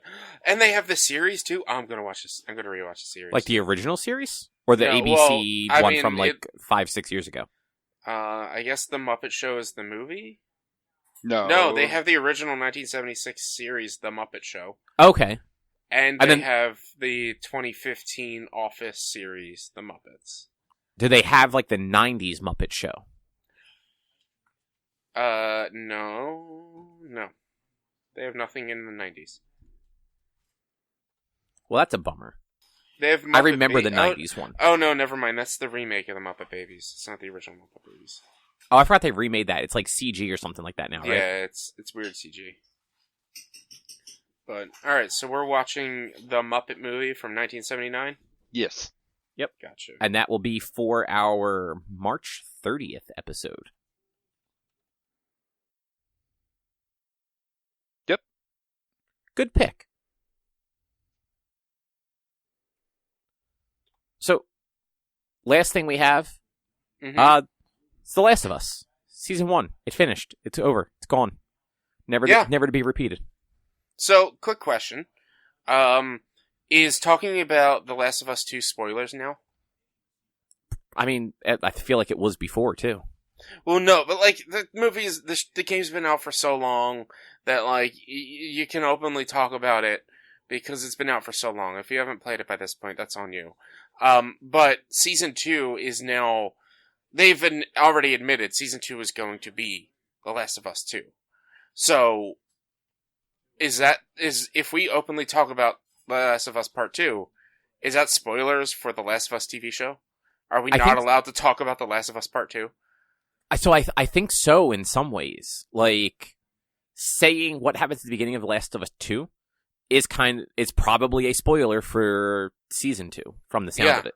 Yeah, because that's, like, they stuck so tight to The Last of Us, the story. Like, they honestly really only changed, like, one or two things.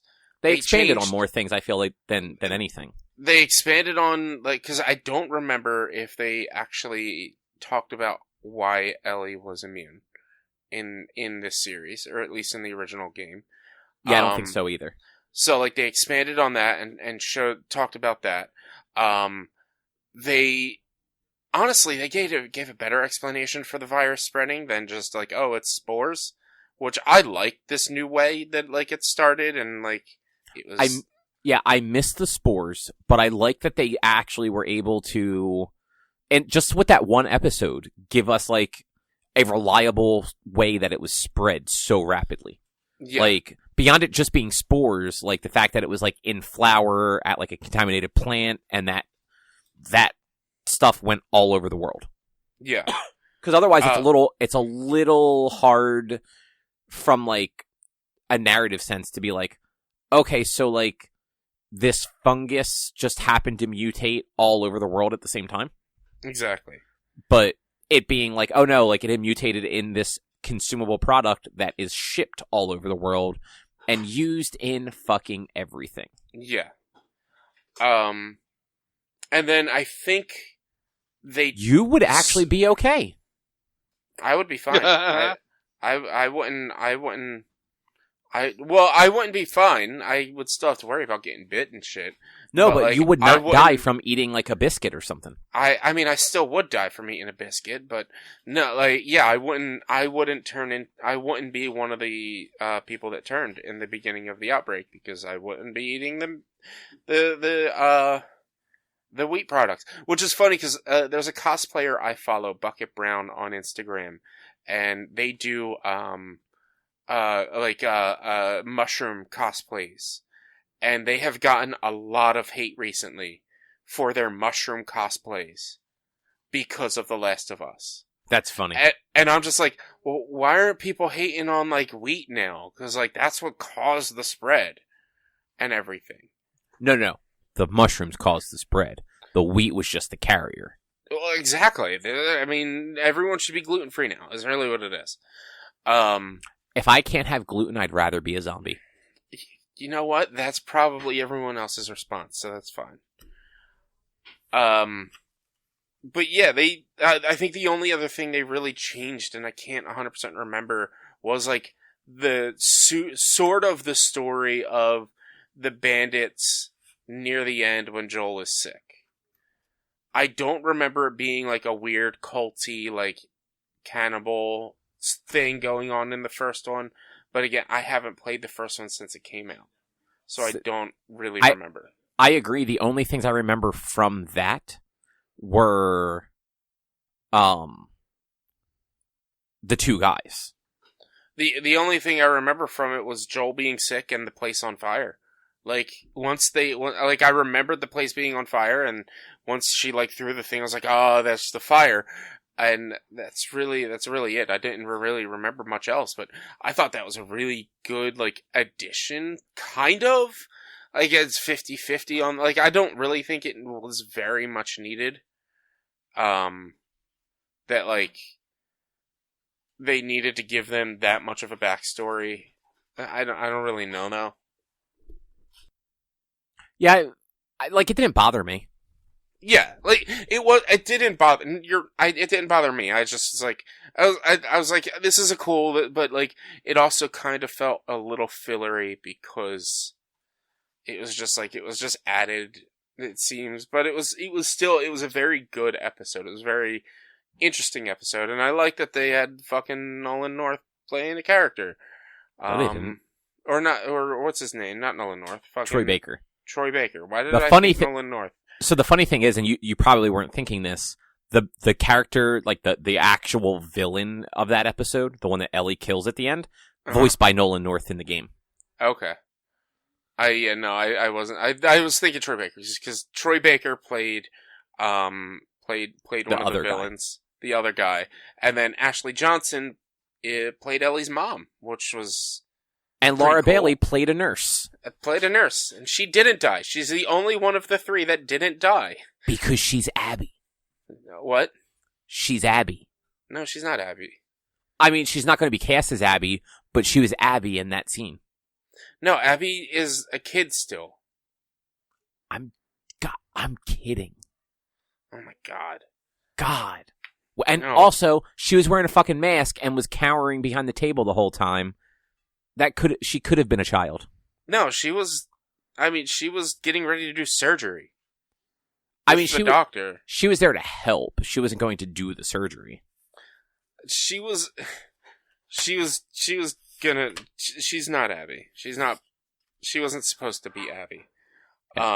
Also, like, I feel like we're at the point now where we're probably going to get into spoilers, so, like, definite spoiler, like, real spoilers, like, less obscure ones for the whole season of The Last of Us, and potential season 2 spoilers. I'm gonna say this right here, right now. I tweeted this, and it was a sarcastic tweet, but still. I'm so happy that they remade The Last of Us Part 1 back in September for all the people who didn't get to experience the game to experience it. Because Last of Us, the show, is fucking The Last of Us Part 1. It's almost scene for scene, everything's exactly the same. So, like, that's also to shout spoiler alert for us. Like, we've all played the game. Like it's exactly the same. Like, they didn't change anything. And that kind of, like we went over, like, the 3 minor changes that they did. And I'm just, it's like, alright, this is exactly the same. I thought it was good. I thought the acting was great. I don't need to watch season 2. I'm probably not going to watch season 2 because really, I don't need it. I watched it already. I played it. I was there. If they're not going to change anything, what's the point of me watching it? I don't know. It's just enjoyable. But I could spend my time watching and getting a new story in. But you won't. You'll fucking watch The Office again. Or I could finally read a fucking book. You won't, though. I've been trying to get you to read a book for 3 months. You keep giving me excuses. I've had The Last of Us to watch. Once a week. And you watched the last 2 episodes 2 days ago. Yesterday. And I only watched them yesterday because they were only an hour and a half total. So I was like, alright, I'll get them done after stream. But still, it's like everything, like the writing and everything was fantastic. The acting was great, but it's not a new story to me. It's one of the reasons I don't often play video games again, is because it's not new to me. It's not a new story. It's not very interesting to me to actually re-experience this, because I already know it. I've already experienced it.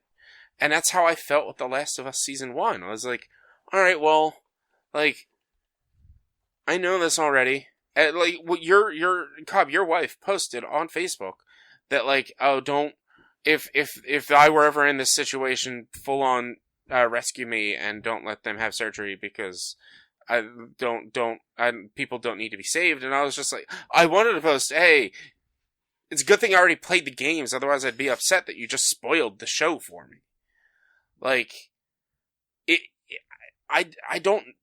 nothing is a surprise to me with this. And so when what happens in The Last of Us Part 2, Episode 1 happens, in season, episode 1, whatever, like right at the beginning of Last of Us Part 2, when that happens in The Last of Us Season 2, I'm not going to be mad, I'm not going to be upset. I've experienced this already. So, I will say that I feel like the show, while it hasn't changed it beat for beat, it has changed enough to make the story hit different. Alright, yeah, fine. They made Joel a worse person. No, I mean, Joel was already shitty. And that's the other thing. Joel's a bad fucking person, and people are upset that he gets killed. No one realizes that you never know the other person's story, and, like, everyone got upset at Laura Bailey for playing a character who killed Joel, but, like, come on. Well, I mean, yes, like, but the internet also sucks. So, like, don't take the internet into consideration with stuff.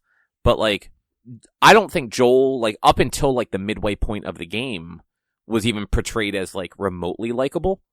And at the end, like, what he does, like, what's done at the end, where you get kind of like that faux choice, too, they just took that away from the show altogether. Like, there is no up in the air about it.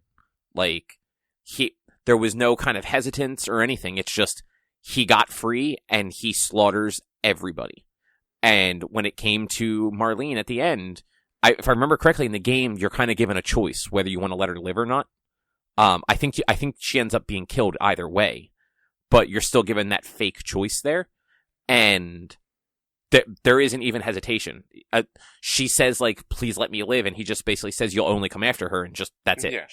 She's dead, and like that's what happens to a person that 20 years later is still suffering PTSD and never had anybody to help him get over it. Yeah. Or get beyond it, not over it. It's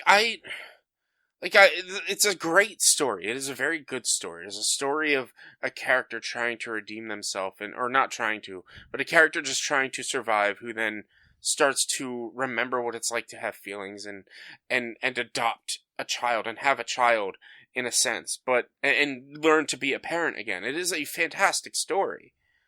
But it's literally a story that I saw scene for scene when I played the game 10 years ago. See, I feel like enough of it was changed to make just certain things hit differently and make it worth the time to watch it. I don't think so. Nothing really hit differently for me. It all hit the exact same, because it was all, unfortunately, it was all expected. Like, that was, like, when I've talked about how I'm not a fan of the Black Widow movie, because there's no stakes. The movie is going to happen, and there's no stakes in what happens in the movie, because we know that was a prequel, and we know what happens. And that's how this went. As I was watching it, there were no stakes, because I already knew what was going on. I knew what was going to happen. Like, I knew they weren't going to kill Joel during, like, the him being sick arc or anything like that. And, like, it's just, to me, it doesn't give me a pull to have to watch. Or, not to have to, but it doesn't give me a pull to watch further. Because now that I know that it's going to basically be the same exact story, with maybe minute differences here or there, there's not enough at stake for me to, like, want to see the change. Which, like, look, I get it. I'm not trying to convince you that you have to watch season 2. Though, like, let's be real, you have to watch season 2. I just disagreed that, like, I think it was worth the time.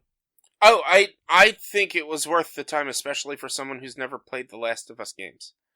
But, like, we now have The Last of Us Part 1 being told in 3 formats. PlayStation 4, PlayStation 3/4. I was going to say 4 formats, because it's 3, and then the remaster on 4, and then the remake on 5, and now the series. Show. Yes. Which, in my opinion, this is not to say that the games are bad, but I would much rather watch the story as the show over the games. Just because they were able to impart a little bit more, like, more of the story. Like, I don't remember, at least, this has been so long, I don't remember Joel ever talking about potentially being suicidal during the game. I don't actually really remember him, like, having deafness in an ear, or, like, honestly being, besides the part where he's actually sick, there were times where he was, like, exhausted and falling apart, and, like, it looked like he was getting ready to have a heart attack or something. I don't remember stuff like that. Well, yeah, and, like, you figure a game that's 10 years old, it's the same thing with, like, Uncharted. Like, in the first Uncharted, Drake was supposed to be older, but they just couldn't get that across with what the console could do at the time. So he was younger. And it's the same way where, like, you can do a lot more, like, small character detail with a real person.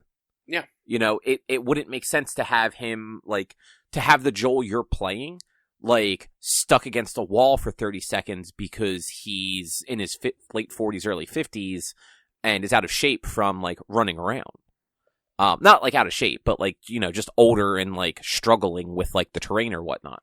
Yeah. But, like, I think that's the sort of stuff where the show kind of does shine. It just gets you get more character stuff, whereas in the game, you get a lot of that stuff. There's a lot of, like the little banter between them as you're moving, plus the cutscenes.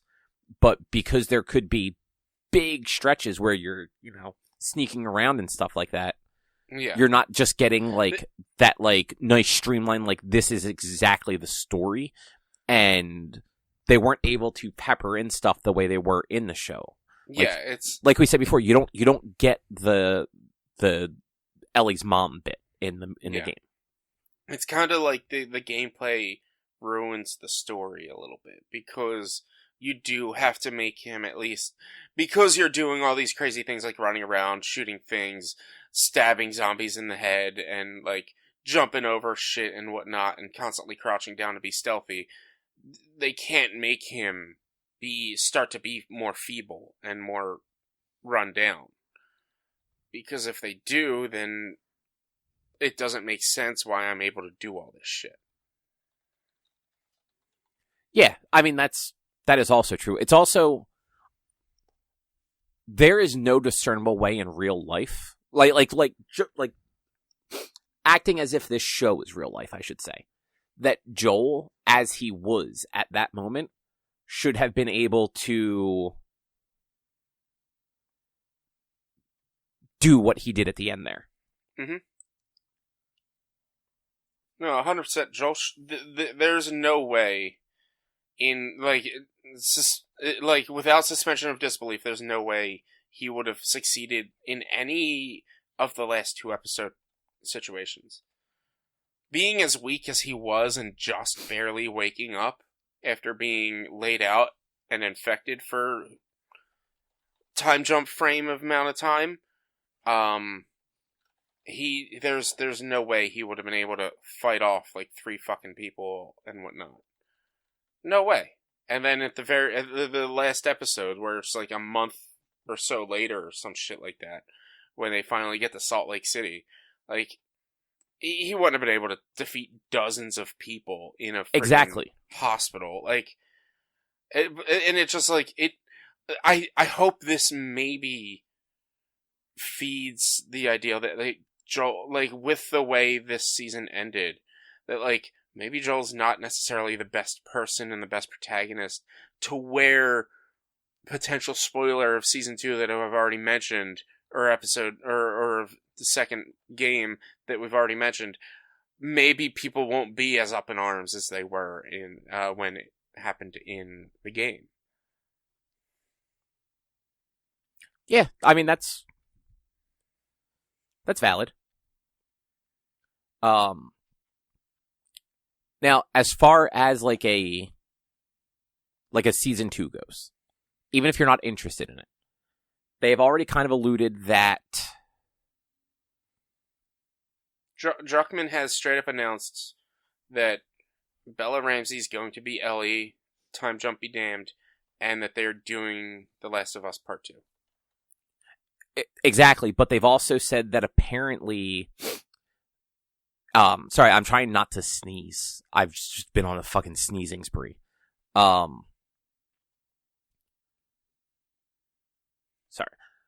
They also said that season 2 is not going to be all of the second game. It's going to be... I mean, that's the thing. And if it's not all of this... Like, what I want from season 2, what I would like from season 2, is a time jump marathon of the years before and leading into The Last of Us Part 2, with the end of season 2 being the beginning of The Last of Us Part 2. So that this way we get the relationship between Joel and Ellie over, what is it, a 5-year jump?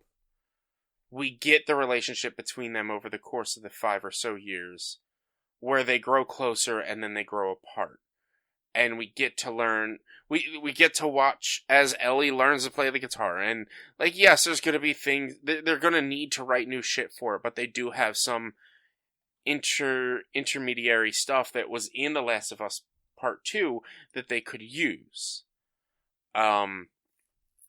With Joel and Ellie, and like taking her to the museum for her birthday and stuff like that, and like they need to build up that relationship to also crumble it down before they get into The Last of Us Part 2 very beginning.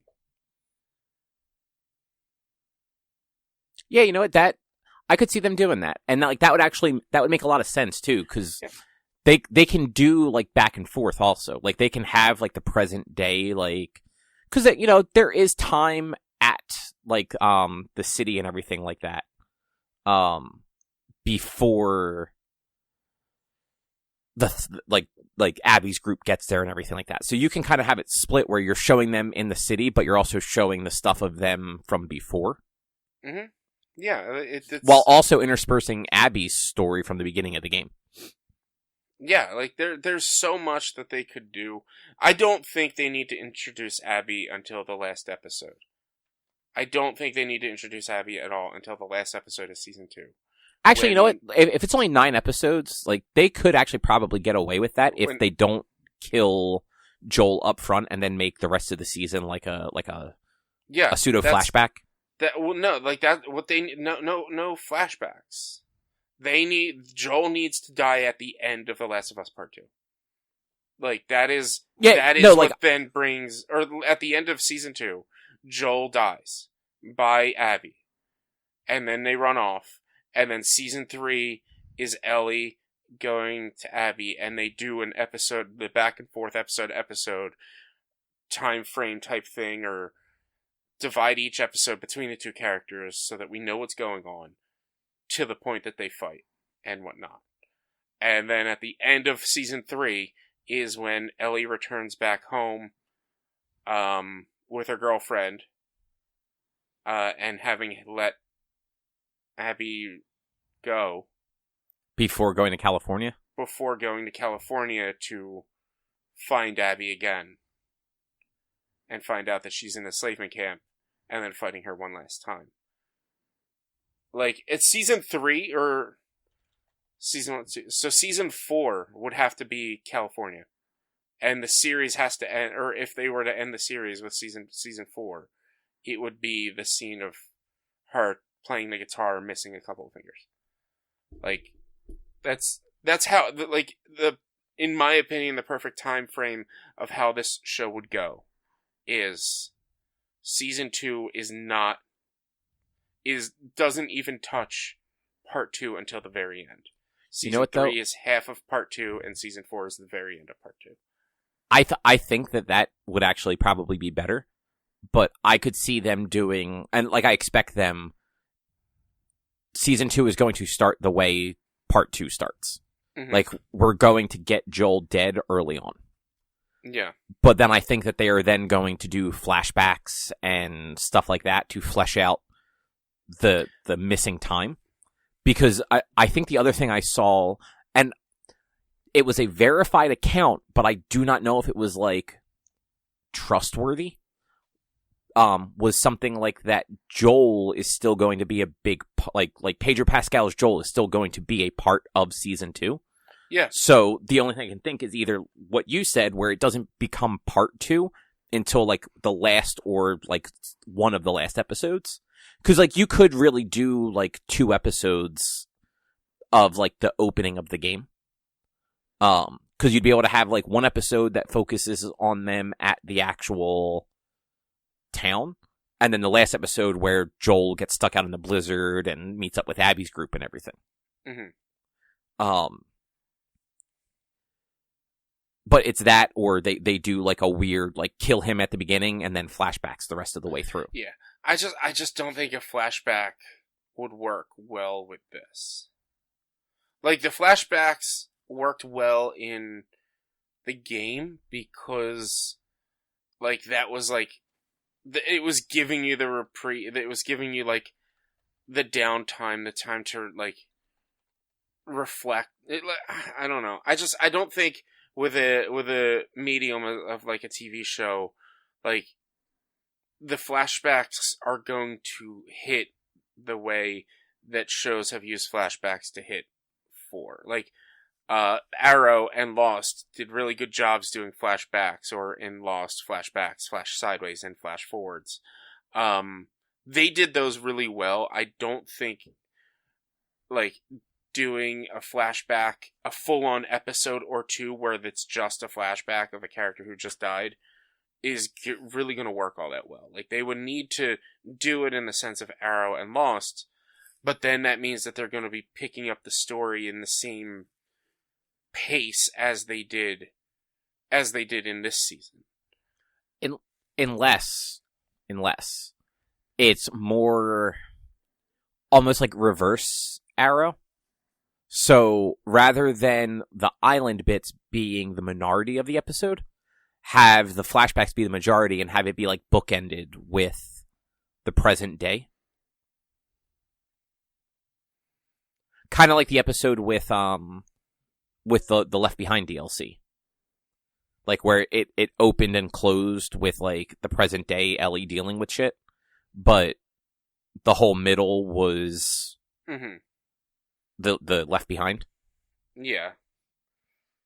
There's options. There's options. Yeah, there's options. I don't know. I like my idea better. It's really what it I mean, look, I will not often agree with you on things, but like, I think that would be a better way to tell that story without it feeling too rushed or just too messy back and forth. Yeah. And like, there's a lot of heavy themes in the second half of The Last of Us Part 2. Dealing with the kid. I can't remember the kid's name. Lev, yeah, and Abby, and everything that goes on with that. That, like, they're going to need to spend time with just that for a bit. Yeah, that makes me, like, that's the other thing. Like, so the game has 3 storylines, give or take. You've got Ellie's initial storyline, and then you have the inverse storyline with Abby. But then you have that final bit with Ellie again, like in California, where like everything kind of like comes to an end. Yeah. You need to give both of them time to breathe because they are 2 very different things. Because like beyond Abby getting revenge, most of hers is pretty like up to a certain point normal. Like, yeah. She is going about her life for the most part, and, like, just some shitty things are happening because this angry girl is now out for revenge for her killing her dad, like her surrogate dad. Yeah. And this girl is now killing all of her friends. Yeah. So, I'm also a little bummed that one of my favorite scenes from The Last of Us 2 was when Ellie and the one girl fall down into, like, the basement of the hospital where all the spores are. Yeah. And the girl's, like, freaking out because she's like, you just killed us both. And Ellie just stands there. She's like, I'm immune. And just, like, proceeds to, like, you know, taunt the woman till she gets, like, the info she needs. Mm-hmm. But, like, they can't do that because they don't do spores. So, like, they could both be bit, but I feel like that's less... They might be able to figure that out, but also, like, that just... Because that then also led to, like, fighting, like, one of the mutated super zombies, and they don't have those in... They don't really have... It's not that they don't, but they don't really have them. Because weren't those ones chained... Like, those were new in the second game, weren't they? They were, but, like, there was only one, like, bruiser or whatever the big guys are called. Bloater, whatever. But the show, like, they didn't think that they were real, like, throughout the entire, during the beginning of the show. They were, like, she asked, like, are there ones that explode and leave spores and whatever? I'm like, God, I hope not.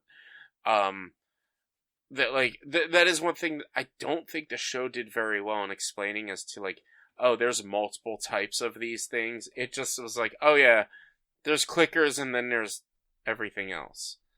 And, like, the show needed to do a little bit of a better job at explaining the zombie things, cordyceps or whatever they're called. And apparently the second season, they do want to put more of them in. Yeah, it was honestly very lacking. It made sense because it was a character story, not a zombie story. Well, and that's the thing. Like a lot of they did zombies well because zombies weren't the main focal point, but there were times that I was like, you know what, there probably would be a zombie here or a zombie there. You would deal with it. Like, how did they go all throughout Salt Lake City and not run into at least one runner or clicker or some shit like that? Well, I think that the answers to some of that is those were outposts at one point, and it just seems like there aren't as many of these things floating around as there were in the games. But it did a similar thing to the games where, people were the issue. Yeah, and that's... The clickers and stuff like that were, other than, those, forced bossy encounters with, the bigger ones, they were never really the problem. It was the people that were the problem. Yeah. But that might do it. Yeah, I think that's it. That was... Hey, look, Last of Us Season 1, it was good. I don't know if I'll probably end up watching Season 2, but I'll probably do it begrudgingly. It's going to be at least a year away, so... Yeah, at least. But that said, as we talked about earlier, in 2 weeks, we're going to do our next book club, which is going to be the Muppet Movie. It's on Disney Plus, at least in the U.S. It's probably other places around the world. But other than that, you can find more of our content if you head over to www.one-quest.com. You can also help us out by supporting us at patreon.com/onequest. If you can't support us at your dollars, though, you can go to your favorite podcast platform like Apple Podcasts, Google Podcasts, Spotify, Stitcher. Rate us, review us, subscribe to us. It all helps a whole bunch. You can find us on social media, facebook.com/onequestonline or at @1_quest on Instagram and Twitter. Our YouTube channel is youtube.com/onequestvideo, and you can always send us emails to social@one-quest.com. And then, Rich, what's your stream schedule look like? Check me out on twitch.tv/b_walnuts, where I do game streaming Monday, Tuesday, Thursday, and Sunday, playing primarily Tales of Arise with the occasional, at least one day a week, playing something else just to give myself a refresher. Somebody just redeemed channel points to have me play Star Ocean, the Divine something, I don't remember. But he said I can wait until that's on sale and have time to do it because I just reached 300 followers. So we'll be playing a month of Apex in April. So yeah, I've got a lot planned for stream. You should come check it out. Nice. Well, congratulations. Thank you. And yeah, with that, we will be back next week with something else to talk about. Thanks for listening. Bye. See you. Bye.